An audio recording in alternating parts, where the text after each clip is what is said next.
Olá, bom dia. Então tivemos aqui um dia de intervalo que ontem e ainda hoje é o dia do Salmo 78, que se chama A Ira e a Misericórdia de Deus. O Mashkil de Asaf. O Mashkil é uma canção didática, e o Asaf é aquele que reúne um ajuntador, algo assim. E neste salmo a mim mexeu comigo, fez-me pensar no meu caminho que tenho tido com Jesus e na Bíblia e naquilo que são as aprendizagens e naquilo que isso transporta para nós próprios e para a nossa vida, para a minha neste caso, e era isso que eu queria partilhar convosco. Então eu vou começar a ler. Escutai a minha lei, povo meu, inclinai-vos vossos ouvidos às palavras da minha boca.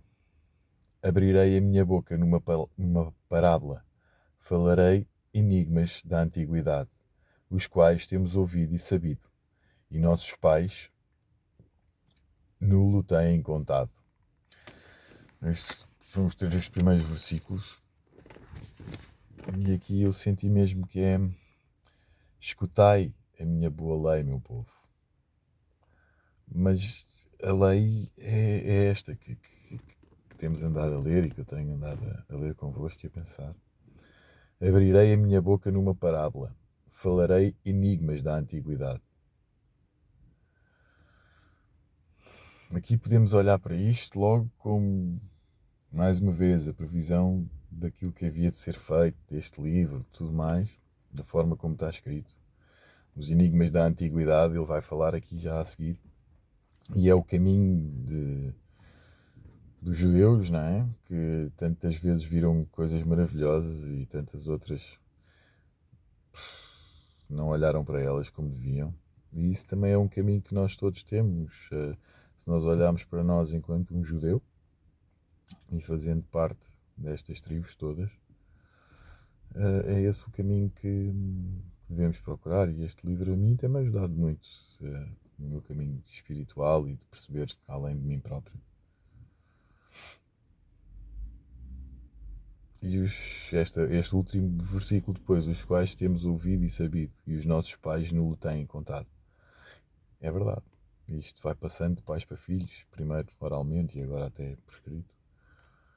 E tantas vezes nós, não tendo fé, descuramos, não acreditamos e se calhar valia a pena acreditar, digo eu. Faz-me sentir isso. Não os encobriremos aos seus filhos, mostrando à geração futura os louvores do Senhor, assim como a sua força e as maravilhas que fez.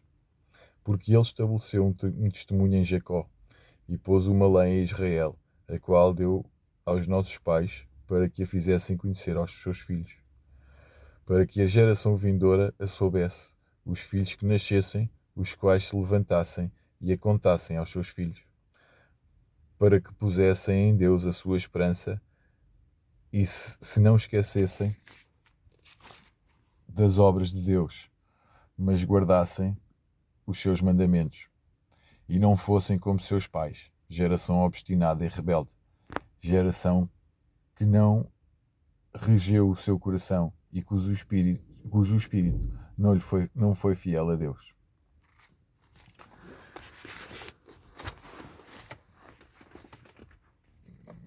É um facto que realmente aquilo que Deus nos pede e que Jesus nos mostra não tem sido nada aquilo que nós temos andado a fazer. Tem sido, na minha perspectiva, muito difícil este caminho espiritual e até meio escondido. Não sei se propositadamente ou não, mas às vezes sinto isso.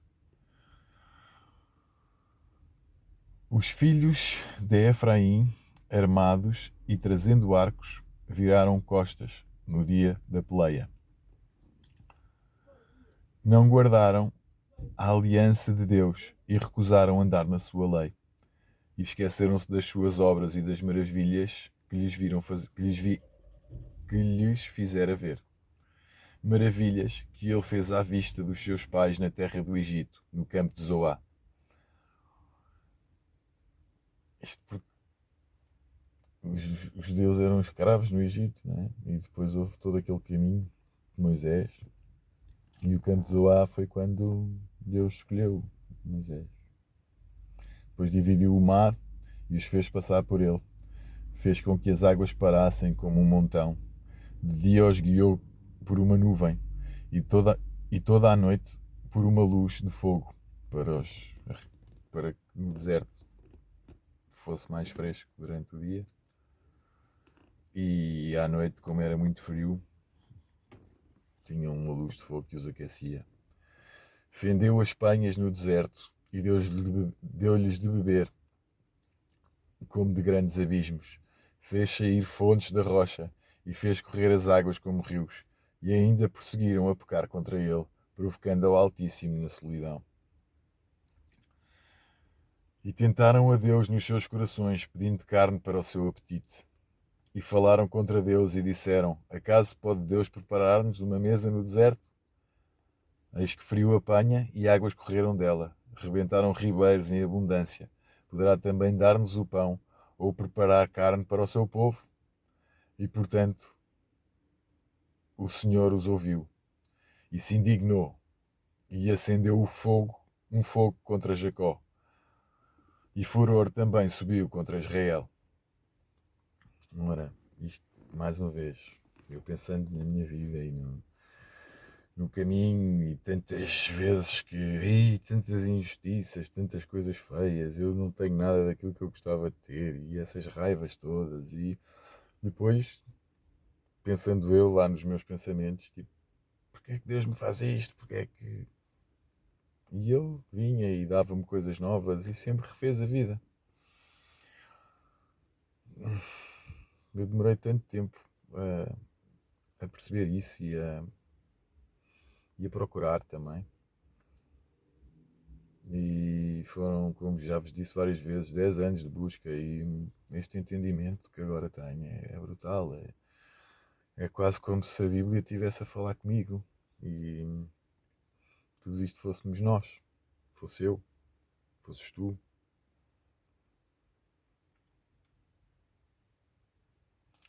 É muito bonito. Lá está. E eis que frio apanha e águas correram dela. Rebentaram ribeiros em abundância. Poderá também dar-nos o pão e preparar-nos a carne para o seu povo. Sempre em pergunta, sempre em pergunta. Claro que pode. E se nós olharmos para ele e dissermos claro que pode, se calhar ele já não se indigna mais. Cada um de nós tem que fazer esse trabalho. E se calhar esse é que é o trabalho espiritual. Portanto o Senhor se indignou, os ouviu e se indignou. E acendeu um fogo contra Jacó, furor também. E furor também subiu contra Israel.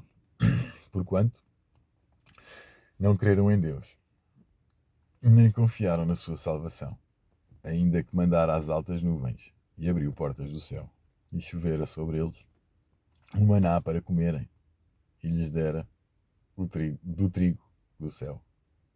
Aqui. O homem comeu o pão dos anjos, e ele lhes mandou comida a fartar. Fez soprar o vento do oriente nos céus e trouxe do sul com a sua força. E choveu sobre eles carne como pó, e aves de asas como areia do mar. E fez cair no meio e as fez cair no meio do seu arraial, em redor das suas habitações. Logo ali. Fácil. Sempre, toda a hora. Então comeram e se fartaram bem, pois lhe cumpriu os seus desejos. Não refriaram o seu apetite, ainda lhes estava a comida na boca. Quando a ira de Deus desceu sobre eles e matou os mais robustos deles e feriu os escolhidos de Israel. Como tudo isto, ainda pecaram e não deram crédito às suas maravilhas. Por isso consumiu os seus dias na vaidade e os seus anos na angústia. Quando os matava, então o procuravam, voltavam e de madrugada buscavam a Deus e se lembravam de que Deus era a sua rocha e o Deus Altíssimo o seu Redentor. Todavia lisonjeavam-no com a boca e com a língua lhe mentiam, porque o seu coração não era reto para com ele, nem foram fiéis à sua aliança. Ele, porém, que é misericordioso, perdoou a sua iniquidade e não os destruiu. Antes, muitas vezes, desviou deles o seu furor e não despertou toda a sua ira. Porque se lembrou de que eram de carne, vento que passa e não volta. Quantas vezes o provocaram no deserto e o entristeceram na solidão. Voltaram atrás e tentaram a Deus e limitaram o Santo de Israel. Não se lembraram da sua mão, nem do dia em que os livrou do adversário. Como operou os seus sinais no Egito e as suas maravilhas no campo de Zoa, e converteu os seus rios em sangue e as suas correntes para que não pudessem beber. Enviou entre eles enxames de moscas que os consumiram e rãs que os destruíram. Deu também o pulgão à sua novidade e o seu trabalho aos gafanhotos. Destruiu as suas vinhas com saraiva e os seus síncromos com pedrisco. Os síncromos são figos de má qualidade, portanto, mesmo esses ele deu cabo deles. Também entregou o seu gado à saraiva e os seus rebanhos aos coriscos. Lançou sobre eles a sua ira, furor, indignação e angústia, mandando maus anjos contra eles. Preparou o caminho à sua ira, não poupou as suas almas da morte, mas entregou à pestilência as suas vidas. E feriu a todo o primogênito no Egito, primícias da sua força nas tendas de cão. Do tempo do Caim ainda. Mas fez com que o seu povo saísse como ovelhas e os guiou pelo deserto como um rebanho. Apesar de tudo. Sempre, sempre, apesar de tudo. E estamos aqui hoje outra vez, não é? Sempre a fazer a mesma coisa.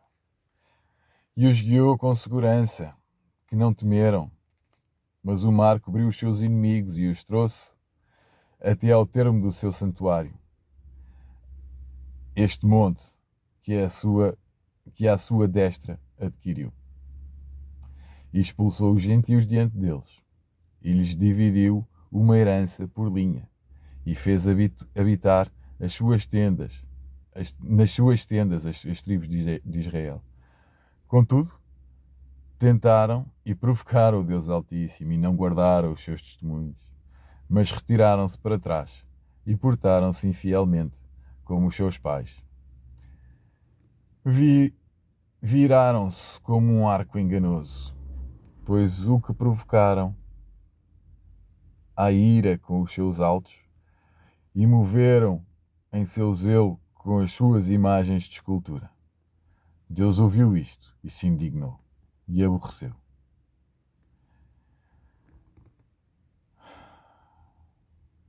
Por isso, desamparou o tabernáculo de Siló e a tenda que estabeleceu entre os homens, e deu a sua força ao cativeiro e a sua glória à mão do inimigo, e entregou o seu povo à espada, e se enfureceu contra a sua herança. O fogo consumiu os seus jovens, e as suas mulheres e as suas moças não foram dadas em casamento. Os seus sacerdotes caíram à espada, e as viúvas não fizeram lamentação. Então o Senhor despertou, como quem acaba de dormir, como um valente que se alegra com o vinho. E feriu os seus adversários por trás e pô-los em perpétuo desprezo. Além disto, recusou o tabernáculo de Josué e não elegeu a tribo de Efraim.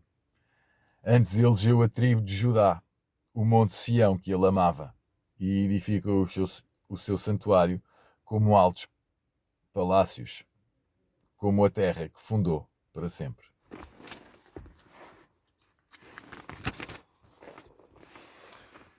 Também elegeu a Davi seu servo e o tirou dos apriscos das ovelhas, e o tirou do cuidado, e o tirou do cuidado das que se acharam prenhes, para apacentar a Jacó seu povo e a Israel sua herança.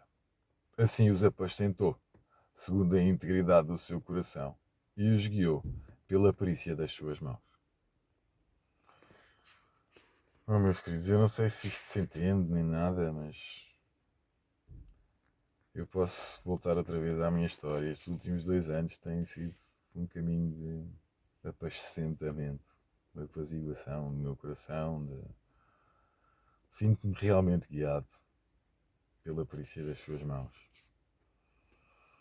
E é por isso que eu estou aqui a dar este meu testemunho e a dizer-vos que nesta altura de sofrimento para muitos, de incompreensão, andamos todos à procura do que é que andamos aqui a fazer outra vez, parece que tudo está a desabar. Olha, eu escolho partilhar aqui isto convosco e